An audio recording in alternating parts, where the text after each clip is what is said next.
thanks very much for the invitation and the opportunity to speak. And this is going to be a test of flexibility or cognitive resilience and flexibility because of the totally different change in topic. Can I just get a sense of, is everybody here in sort of like sports training, athletics, and okay. How many of you here have never had pain? Do you know what? Yeah. Do you know what happens if you never have pain? You die very young, because pain is protective, in a way, right? So pain can be sort of like a very helpful thing, but what we're also learning, it's also a very problematic thing, and it's one of the factors that influences activity. It influences mood. It influences movement. All sorts of things. It's also a way of communication. So one of the things that we are aware of is the complexity of pain and its impact on a variety of different things. So what we also know, and I'm going to go through some of the intro quite quickly, just in the interest of time and of interest. But essentially, what we now know about pain is in the same way that nutrition, what you eat, influences all sorts of things in terms of how you think, how you perform, what you look like, and what that body image communicates to others, right? And what we have in terms of our sense of self. Pain, likewise, is a very interesting thing, and it can identify and be used to communicate other things as well as that. So basically, what we're talking about today is, it really is a systemic thing. It's not just a symptom of injury. We used to think that. We now know a little bit more that it's not just a symptom of injury. And what we also know is that although pain influences activity, usually negatively, it's not a reason to not do any exercise. Do you know what the single best exercise for people with pain is? Any ideas? Exercise more, right? The single best exercise is that which is done, right? Because a lot of people with pain, thinking that pain is a symptom of injury, maybe they had the pain when it started because of injury during some sort of activity. They are told to take it easy and never told how to get going and when to get going again, right? So although we often think about patients being sort of like non-compliant with prescriptions, they often are very compliant. And like I said, so if you're going to give anybody advice to take it easy or rest, you also have to give them advice on when to get going, how to get going as well, all right? That's really important, and it's a major change in how we understand sort of pain and the consequences of that. So within healthcare and rehabilitation, pain is actually the fifth vital sign, and so there's a lot of emphasis now relative to the importance of pain because of its impact on mood, movement, and so there you go. So it's a major problem. I'm not going to read my slides to you because I credit you with the ability to read. But this is just evidence that it really is a major problem. This is based in the States, but it's actually a global problem in terms of the impact. What is it? It is an unpleasant, sensory, and I underscore emotional aspect. So it's not just a symptom, a physical symptom of activity in the sensory nervous system. It's actually an emotional experience. Most people do not like pain. If you do, you can smile slightly, but keep it to yourself for 50 shades of whatever, right? Most people do not enjoy pain, right? One of the differences actually, and this is probably relevant to you in terms of this audience, is the fact that the difference between average athletes or your recreational athlete and elite athletes is the ability to differentiate good pain and bad pain, right? Most of us don't. Pain is pain, right? An elite athlete, usually very much in tune with their own body and how it performs, and at that level, are able to get that granular distinction. The good pain of a really good workout, which it can be uncomfortable because you've challenged the system, and the bad pain that goes along with some sort of injury or something that's not quite comfortable, that is indicative of a potential problem either now or later, right? And that's actually, I think that's quite interesting. The other thing that we do know is that when pain persists, and if you think about it, pain is the only sensory perception that is indicative. You've got to cause some damage before it fires, right? Compared to hearing or vision or any of the other sensory systems, you don't have to damage the system in order for it to work. With pain, you do, or have the potential for that. And so it does persist, such that with chronic pain, and some of your athletes that you are treating or regular will have chronic pain on a continual basis, right? And it's not then a matter of trying to find the pain generator. Pain actually can become the condition as opposed to a symptom of something else, due to changes in the neural axis centrally. So that is one of the things that you do have. We also know that although we used to think it was a very hardwired system, we now know it's much more plastic than that in terms of the neurobiological effects within the central nervous system. And what we also know is we anticipate it. So it's not just what the pain feels like, it also what it means. And so those are the sorts of things that it's a little bit more than that. A lot of people have pain, don't say anything about it. Why? Because of the implications. In athletes, pain and performance is going to be tied. And, you know, people's livelihood and who they are is based on their performance. So it's very problematic, but also in the regular, the majority of us. And I think it's sort of interesting because we used to think that pain was associated with deconditioning, right? And if we could just get people to improve their general condition, the pain would go away. What actually happens is that's not the case at all. When you actually compare people that are deconditioned that have pain and the rest of us that don't have pain, you find actually deconditioning, we're all deconditioned, you know, except for a few. So pain and deconditioning is not correlated in the way we used to think about it, and it's not associated with that, although people with pain can become more deconditioned. So just a few sort of principles as take-home messages, really. Pain is a condition, it's not just a symptom. Motor dysfunction is not just a consequence of pain, but it seems like changes in the central nervous system. On the sensory system, we feel that. On the motor system, that's tied, we also have the impact of pain, but it's related. It's not just, it's two sides of the same coin, mediated through the mind in terms of our interpretation of what's going on in the impact. And that's the sort of like the circularity, if you like. Pain behavior has a protective and a communicative function. If you limp, you know, when you're sort of like move a little bit more gingerly, you're not just experiencing that, you're actually communicating pain. But pain behavior is not pain. And just a couple of other things that lie on this, and that is the fact that the emotional, cognitive, and motor performance, it's all enmeshed within that. So it's a very complex problem. And traditionally, we've thought about it as a symptom of tissue injury, tried to find the tissue injury, heal the tissue, and then the pain will go away.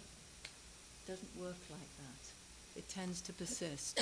And so, those are the sorts of things that I just wanted to address. We also know that it's not just nerves. Again, it's the whole system, and that's just the thing that I wanted to do. Most people with pain, they're constantly looking for relief. For acute pain, that may be fair enough. But when you've got chronic pain that is the condition, You have to manage it rather than cure it. So if the expectations of both the patient or the person or the athlete or the trainer or the therapist or the physician is to cure this, everybody's going to fail and be frustrated, all right? It's a matter of learning to live and manage the problem rather than cure it. So, come on, yeah. So this is really the point. We've been sort of like part of the problem in this respect, and we've been asking the wrong questions and looking in the potentially the right or the wrong places for the answers, and interpreting or misinterpreting some of what we've found. So I love this slide because it really gets to the whole fact of our biases and expectations that lead us to ask the question that we think we want the answer to. And sometimes we're asking the wrong questions because of our beliefs and biases, which are inappropriate, so within that. So when we're looking, if we start trying to find the structural problem, we know we're not very good at palpation. There's lots of inaccuracies within that. If you press and try to move a part, you can generate pain, but you know, if you press hard enough anywhere, you will find pain. So it's not necessarily helpful within that. Clinicians, experts, are actually more inaccurate than students or inexperts when they're looking to try to identify this. Just in the interest of time, I'm just going over a couple of things to make the points rather than discuss them in detail, but I'd be happy to address them sort of like later. If we're looking at range of motion, if these little girls weren't in those sort of like clothes doing that thing, we would be sort of examining them and thinking they've got hypermobility. Let us see if we can strengthen and immobilize that, because that's going to be a problem. Yeah, it can be. And so the whole thing is that, you know, if you're looking to measure range of motion, you know, if that's a patient, you might be trying to stabilize, which would mean then that the persons wouldn't be able to perform their social role, their job. And so trying to sort of like think, well, okay, how helpful are some of the things that we traditionally use within that? And it's really not. And so, you know, here, for example, we've looked at lots of imaging to try to find pain. So we can't measure food, right? We can't measure pain in that way in terms of quantity. So we're looking for indirect evidence of that. You look at x-rays, you have no indication then that that person has pain. You might not be surprised, right, that they've got pain with all of those screws and plates, right? But the person's function, you cannot tell from that. The pain is going to change from day to day.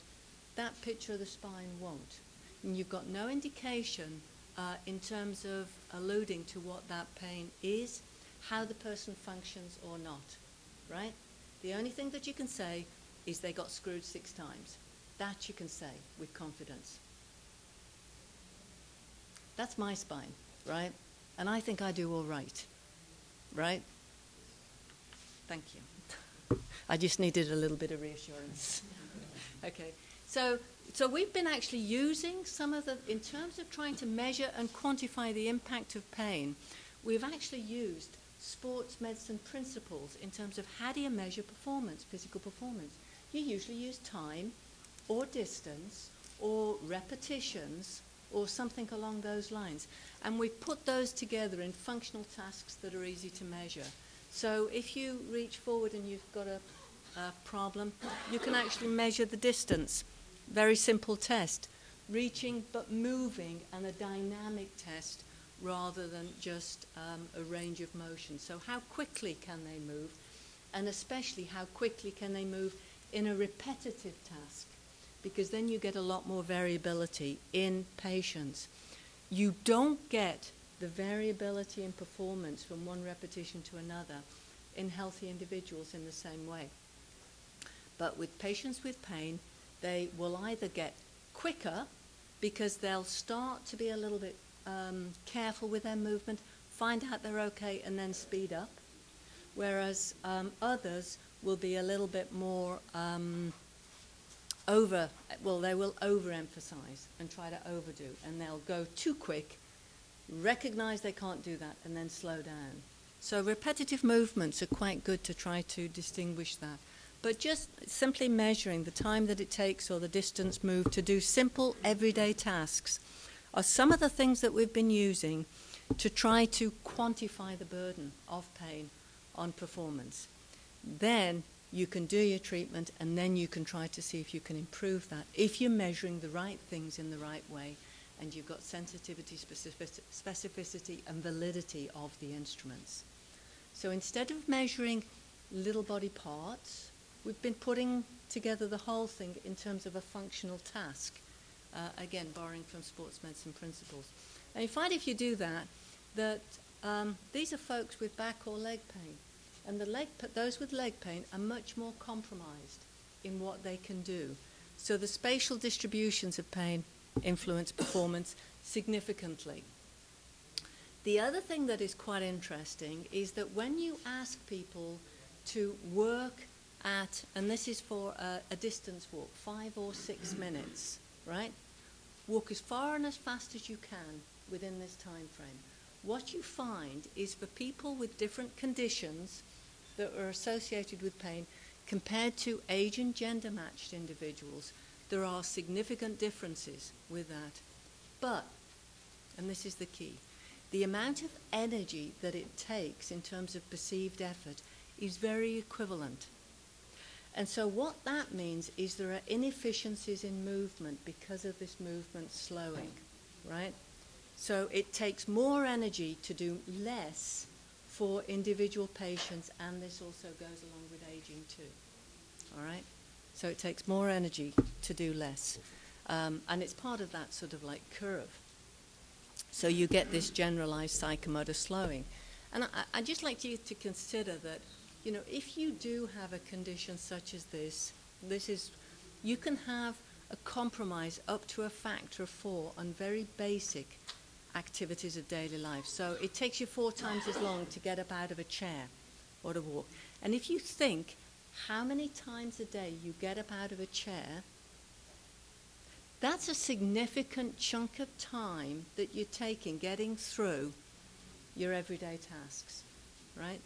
So just to think about that. What we also know is that you also get an improvement or a decline in mood as well. Couple of statements just in terms of tasks. When you do a test, this is called a Sorensen test, and it's basically there's no weight. That person is not supported.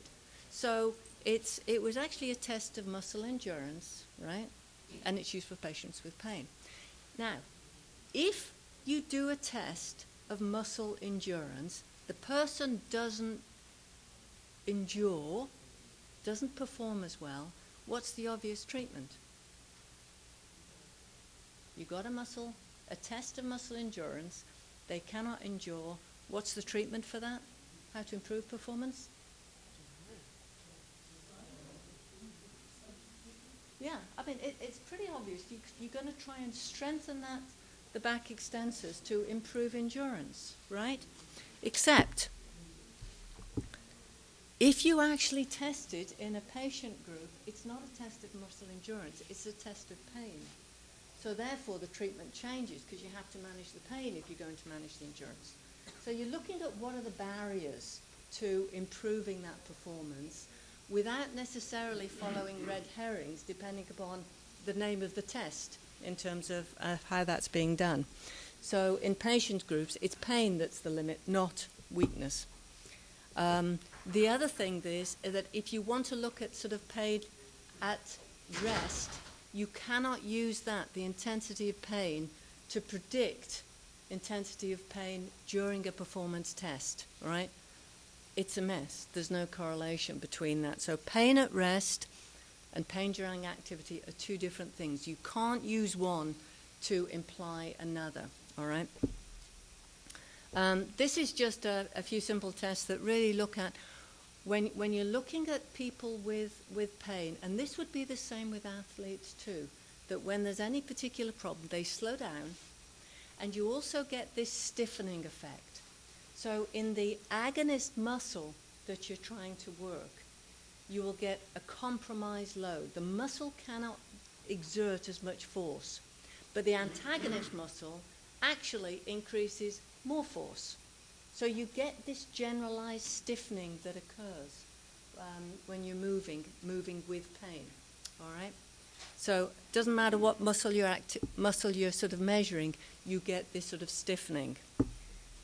The other thing that happens is that when you're asking a person with pain, and like I said, it could be an athlete or an old person, it doesn't matter, because of the slowing, because of the stiffening, what tends to happen is if you're trying to go forward, they wobble, right? So you get a lot more variation in movement laterally. And think about it in terms of if you're trying to ride a bike slowly, what happens? You don't get as much forward movement, you get relatively more sway. And this is the same thing, and it doesn't matter whether you're talking about riding a bike, walking, or sitting to stand, all right? You get a lot more of this lateral sway that you need to correct. And the interesting thing is, it's a simple instruction. Try and do it faster, and that tends to get rid of that sway, right? So this is basically what we've been looking at, right? So I think it's sort of neat. The other thing that we often talk about is sort of like, well, we've got to get more muscle recruitment going on and sort of strengthen the core and do all of that. We've already got it, right? It's not so much turning muscles on and getting them to be more active. It's actually getting them to be less active, because if you look across that, all of those muscles are active, even though they shouldn't be. The first panel, the control group on both of those, this is during gait and it's muscle activity. And you find that during the cycle of gait, different muscles are turning on and turning off. Whereas if you look at those with pain, which is the second and third panel, then you've basically got more muscle activity all the time throughout the task, all right? So they're not actually slowing down. So when you're looking at inefficiencies of movement and relative physiological cost of activity, right? Maybe these folks need to eat more because they're doing more, right? Because of these less efficiencies. I don't know, that was just a throwaway comment, but it's intriguing. So what do? If we actually, given all of this, if you do a speed-targeted intervention, so for this, this is the like a Wingate protocol, you know, where you basically put in these sort of sprints. Apply that to patient groups with pain, and this is actually elderly people. And what you find is, you, instead of sort of like sprinting, I mean, essentially what you do is you have people walk at their preferred speed of movement for 2 or 3 minutes, and then you put in a 20 or a 30 second, and then walk as fast as you can, right? So it's preferred speed of walking, and then fast as you can for 20 or 30 seconds of that, right? And then you increase the number of repetitions to increase the training effect. And what you find, and this is just on 4 minutes, is you get an improvement. People then seem to recalibrate their preferred speed of movement. So they're increasing their efficiencies in that regard. The neatest thing is it applies across conditions. So it's not just walking, it now applies to other movements. Not only that, it also improves their cognitive performance. So they improve their cognition and their speed at which they're thinking and processing, as well as the speed at which they're moving. And I think that's quite neat, actually. So you get this acute effect of activity on cognition. I'm just going to throw out a few quick slides just to sort of illustrate the point. And that's really good. The other thing that you can do is you can make people feel better, and when they feel better in their mood, they will do better. And this is some simple experiments where you actually focus on the positive, right? And so with this computer game, you essentially just have to find the happy face and ignore all the negative or neutral faces. Press on that and go on to the advance to the next thing. You keep doing that and you get an improvement in physical function as well as cognitive function. So make people feel better, they will do better, but I know you know that. We've been looking at virtual reality in terms of improving performance, because people are sometimes a little bit fearful or anxious. And actually what we do with this is you use optic flow. And so, you know, when you're sitting in a computer and you've got the illusion of movement. So on Microsoft Windows, where you've got those windows moving, and you almost feel like you're getting drawn in. So we've been doing this with virtual reality, and you find that the faster you have these sort of pillars moving, so optic flow, the slower people walk, and vice versa. If you have them hear footsteps, right, and increase the speed of those footsteps, they will walk faster, right? So you can manipulate audio and visual cues to improve the way people are moving within this in virtual reality. You can use music too, and that also sort of shows that, you know, by increasing music, especially fast music, people will walk faster. And so for people with pain that are really sort of concerned or anxious, you can be a little bit more subtle when you're trying to improve their performance. And that's really the sort of crucial element of this. So this is some of the stuff that we've been doing on virtual reality, on treadmills interfaced with this big screen. So it's sort of quite interesting. I'm going to finish off with one study that we've just finished. And this is actually looking at the effect of chronic pain in vets. And as you know, the United States is always at war, and we've got to put more money into the military again to do more wars and stuff like that. But am I showing my politics here? Mm-hmm. Okay, thank you. Anyway, I won't go there. The consequences of that, though. So we have a lot of vets with chronic pain. San Antonio is military city within the States. There's lots of bases. The same applies actually, though, to sports athletes too, because this is basically what these folks are. So we've raised awareness of the problem of pain and pain management, but not necessarily given physicians the tools to manage this very complex thing. So it's easy to write a prescription. And if that doesn't work, you increase the prescription. And if that doesn't work, you increase the prescription. Right? So opioids was sort of like one of the things that were done. And so we actually looked at that and, you know, in these folks. And it's not a very good, people end up with two problems, not just one problem. So we looked at these different methods and measures to try to quantify that. And one of the things that we found within this, and I'm just going to highlight, is that despite high levels of opioids, very high levels of opioids for pain, people still had very severe pain, right? It doesn't cure it. That's the key thing. They're also very depressed. And who wouldn't be, right? If you're not depressed, people think that patients with chronic pain, well, they've got all these psychosocial difficulties, they're just depressed. Well, I tell you, if you're not depressed when you're in that mess, then you're probably nuts and need to go and see a psychologist to a point, right? So anyway, this was, it's not a great treatment. If you look, though, at the impact of pain and high levels of opioids, you get this generalized psychomotor slowing across a lot of different tasks. Gait speed, we calculated. And I just wanted to sort of like highlight this, that the aging effect of chronic pain on opioids on these guys was actually 25 years for walking and 35 years if you're actually doing sort of like sit to stand or a 6-minute walk. Now think about it, right? What that implies. The same thing happens actually with athletes, right? So in terms of the aging effect of these problems. So we've got to look at things a little bit more generally and systematically, and that's just the key message there. Lots of focus on health promotion. If you're going to reduce activity, tell people how to move. if you're going to give a treatment for pain, measure its effectiveness before continuing, right? And you can use those goals. So, so that's the final thing.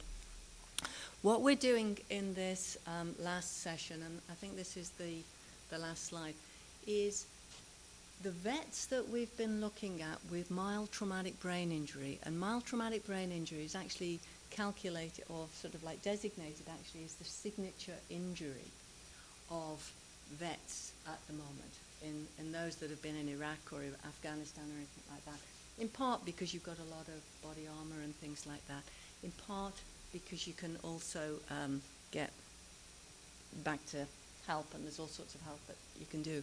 But mild traumatic brain injury is a problem. The same thing with football and concussion. It's the same sort of thing here.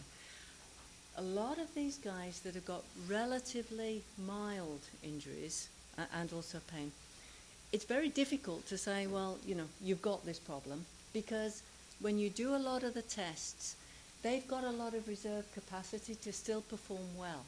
So what we've been doing is complicating things a little bit and challenging both cognition and working memory and executive function planning at the same time that we've been challenging physical performance, to look at relative cost of doing two things at once. And with that, we're finding a lot more differences than if you just do one thing at a time. So I've just got some more money actually to do this now in another group.